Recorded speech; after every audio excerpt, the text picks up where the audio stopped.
If you're using a credit card rather than a debit card, good for you. And the other thing that you have to do with your credit cards, make sure you have it paid off when it's due. That's the part that can be tricky for people because it's really easy to spend money on a credit card and not realize that you're spending money on a credit card because it's a credit card. So it's not like you have like money that you're dishing out of your hand and you're like, oh, that $5 bill, I really don't want to break it.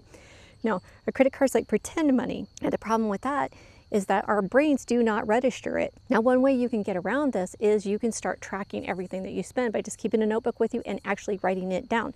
Yes, you can use an app. Yes, there are plenty of apps. Yes, you can use a spreadsheet, absolutely. But that process of writing it down in a notebook actually cements it in your brain and makes a huge difference to your spending habits. And you can start to identify your spending habits.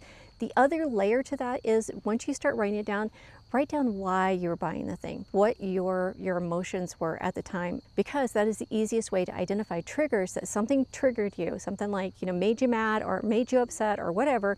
And you're like, that's it, I'm gonna go buy a new purse. I'm gonna go out to a nice dinner. That is all things that you typically buy or do that are responses. And until you get that spending habit under control, it'll be near impossible for you to be able to have a balanced budget.